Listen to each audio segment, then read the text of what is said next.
ओम श्री सरस्वत्यै नमः। नमस्कार। 39+300 कक्षा। आज हमारा वृद्धि के सूत्र हम समाप्त कर रहे हैं, किंतु उसमें जब हम वृद्धि के सूत्र कर रहे थे जो बीच में सूत्र आए हैं तो उनको अब हम अच्छी तरह देखते हैं। तो आज का हमारा सूत्र है शी सर्वनाम स्थानम 1142। हम सर्वनाम संज्ञा को देखेंगे और जानेंगे कि इसके कारण क्या प्रभाव पड़ता है। अष्टाध्यायी जी में सूत्र को देखते हैं। ये देखिए, अष्टाध्यायी जी का प्रथम अध्याय है और इसमें 1142 शी सर्वनाम स्थानम, ये सूत्र हम देखेंगे। तो काशिका जी की वृत्ति देखते हैं। शी इति एतत् सर्वनाम स्थान संज्ञम भवति। तो सीधा इसी में से आ रहा है कि शी, जो शी है, इति इसकी, शी इति यह सर्वनाम स्थान संज्ञा वाला होता है। तो शी की सर्वनाम स्थान संज्ञा होती है। अब शी कौन है? तो शी का हमें पता चलता है शी जशशसोहो। शी जो है जशशसोहो शी ही 7120। तो 7120 सूत्र जो हैं वो बताते हैं कि शी ही क्या है? जशशसोहो। ऊपर से आ रहा है नपुंसकात अंगस्य। तो नपुंसकात अंगात, तो नपुंसक अंग से उत्तर यो हो, जो भी नपुंसक अंग से उत्तर के अर्थात बाद में आने वाले जश शसो हो, उन जश और ससो के शस के स्थान में शी इति अयम आदेशो भवति। ठीक है। तो सु औ जस अम औ शस, ये प्रातिपदिक के बाद आने वाले सुप प्रत्यय हैं। तो इसमें जस और शस, तो जस शसो हो, ये जस और शस हैं। तो इन दोनों के स्थान में जो शी आदेश होता है, इस शी आदेश की सर्वनाम संज्ञा स्थान संज्ञा होती है। ये आपको पता चल गया। इसका मतलब केवल नपुंसकात अंगात, केवल नपुंसक में ही जो जश और शस के स्थान में शी होता है उसकी सर्वनाम स्थान संज्ञा होती है। ठीक है। अच्छा जी, अब ये शी जो है, इसका श जो है वो ल श क्व अतद्धिते प्रत्ययस्य। तो प्रत्यय के ल श और कु, तो ये श जो है इसकी इत संज्ञा हो जाती है और ये लोप हो जाता है, केवल ई रह जाता है। अब इसके बाद ये सूत्र हैं सर्वनाम स्थाने च असंबुद्धौ और नपुंसकस्य झलच्छ। ये दो सूत्र जो है, इन सब में सर्वनाम स्थान जो है शब्द का प्रयोग होता है और हम देखते हैं कि इनका प्रयोग कैसे किया जाता है। तो ये देखिए, उदाहरण देखते हैं। कुंडानी, बहुत से कुंड, तो कुंडम कुंडे कुंडानी, तो बहुत से कुंडों को, दोनों इसमें आ जाएगा।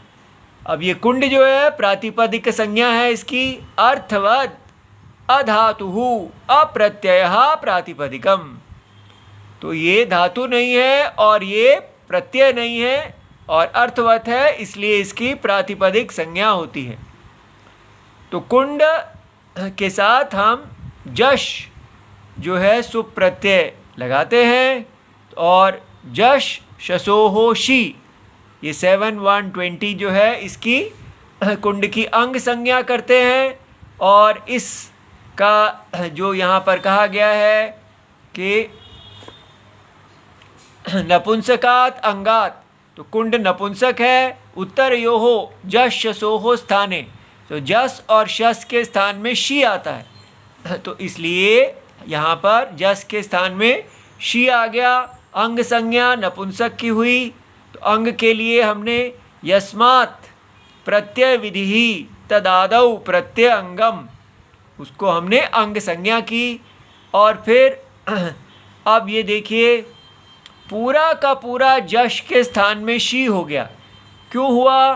क्योंकि अनेकालशित सर्वस्य 1154 ये सूत्र कहते हैं कि अनेकाल, क्योंकि ये इसमें अल अधिक हैं, एक अल नहीं है, अ और श दो हैं, तो और ये शित है, अनेकाल भी है शित भी है।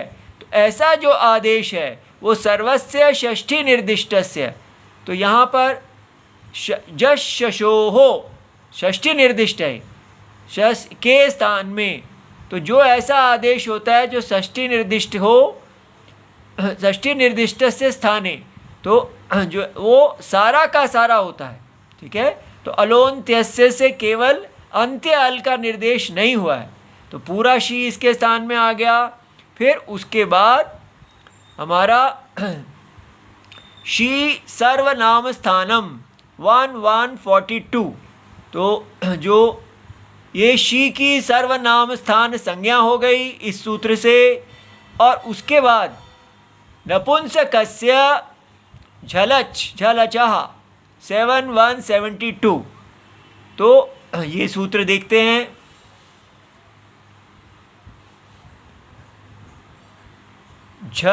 झलंतस्य और अजंतस्य, इसका अर्थ क्या हुआ कि अंतस्थांत और अनुनासिकांत, ना वो अंत, जो अंतस्थ से अंत नहीं होना चाहिए, अनुनासिक से अंत नहीं होना चाहिए, बाकी सारे वर्णों से अंत होने वाला। च नपुंसकस्य अंगस्य, ऐसा अंग जो झलों से अंत हो और या अजंत स्वर से अंत हो, तो सर्वनाम स्थाने परतः, अगर उसके बाद स्थान जो है वो आता है तो उसको नुम आगम हो जाता है। तो ये देखिए यहाँ पर जो कुंड है, ये यहाँ पर स्वर अंत आया है, तो स्वर के आ जाने से, क्योंकि हमने यहाँ देखा है, देखिए झलंतस्य अजंतस्य, तो ई अजंत है, तो इसलिए, और सर्वनाम स्थान जो कुंड शी जो है वो सर्वनाम स्थान है, इसलिए उसको नुम आगम हो गया है। तो यहाँ पर नुम आगम हो गया है। अब मिद अचोन्त्यात् परः 1147, ये सूत्र कहते हैं कि अचाम सन्निविष्टा नाम यह अंत्यः अच, तो जो अंत्य अच है, अचों में, सारे अचों में जो सन्निविष्ट, तस्मात् परः मित भवति, तो ड के बाद जो अ है उसके बाद ये नुम आया है, क्योंकि नुम मित म से अंत होने वाला है।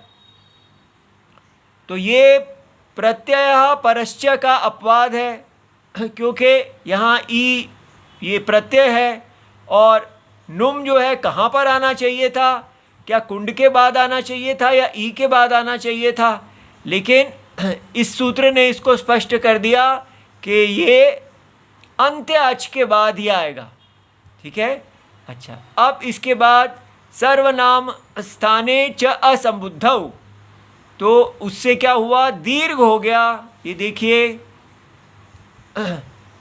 यहाँ नामी अंग से दीर्घ नो उपधा की वृत्ति आ रही है, तो सब संबुद्धौ वर्जिते भिन्ने, तो जो है हे कुंड इत्यादि नहीं, सर्वनाम स्थाने च परतः। अब सर्वनाम स्थान अगर बाद में हो तो नान्तस्य अंगस्य, जो न से अंत होने वाला अंग है, क्योंकि नुम आगम आ गया तो ये नान्त अंग बन गया है, तो उपधायाः दीर्घा भवति। तो क्या हुआ? अब ये ड का अ जो है इसकी ये उपधा है, तो कुंडानी, इस प्रकार ये शब्द बन गया। इति सर्वम शिवम प्रणाम।